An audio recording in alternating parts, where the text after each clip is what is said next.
একটা ছোট একটা বাচ্চা মেয়ে ছিল, হাই স্কুলের মেয়েটা, মোটার মাথা পেটে ওখানে পড়ে গেছে। পরে সেই মেয়েটাকে আমরা এখন পর্যন্ত কোনো খোঁজ পাই নাই। ছাত্রদল এবং শিবিরের চিহ্নিত ক্যাডাররা হলে হলে ঢুকে সাধারণ শিক্ষার্থীদের উপরে যে নির্যাতন চালিয়েছে, সুজনের হলের সামনে যখন আমরা ছিলাম তখন মেয়েদের উপরে সবার প্রথম অ্যাটাকটা করে।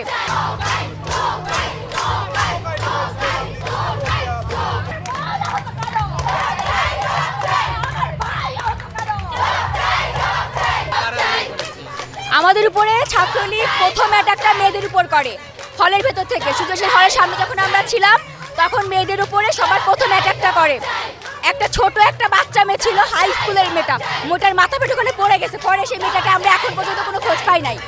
ওর পর থেকে আমরা দৌড়ায় চলে আসছি বিচি চত্বরে। বিচি চত্বর থেকে আমাদেরকে দাঁড়াইছিলাম, নর্মালি দাঁড়াইছিলাম, কোনো ঝামেলা ছিল না। ওখান থেকে ওরা, আমার মনে হয় না ওরা কোনো ক্যাম্পাসের স্টুডেন্ট, খুব সম্ভব বাইরের স্টুডেন্ট। ওরা একবারে অ্যাটাক করছে হেলমেট পরে, এত বড় লাঠি নিয়ে। আমাদের হাতে তো কিছু ছিল না যে আমরা কিছু একটা করবো, আমরা কিছু করতে পারি নাই। জি হ্যাঁ, আমরা সাধারণ স্টুডেন্ট ছিলাম। আমরা আন্দোলন নিয়ে যখন একবার দাঁড়াইছিলাম তখন আমাদের একভাবে বাসের ভিতরে নিয়ে গিয়ে এমনভাবে পিটাইছে যে ভাইয়াগুলো ছিল আমাদের প্রোটেক্ট করার চেষ্টা করছে, তাদের মাথা ধরে ধরে এখানে বাড়ি দিছে। যখন ওই ভাইরা পড়ে গেছে তখন ওই বাড়িগুলো এসে আমাদের হাতে লাগছে, মাথায় লাগছে। আমরা চাই এর তুলনামূলক শাস্তি হোক। এই যে আমাদের উপর নারী অত্যাচার কোথায় লেখা আছে? কোনো সংবিধানে লেখা আছে আমাদের প্রধানমন্ত্রী তার একজন নারী? তাহলে এটা কিভাবে সে করতে পারে? আমরা এর যথাযথ বিচার চাই, এর এছাড়া আর কিছু নাই।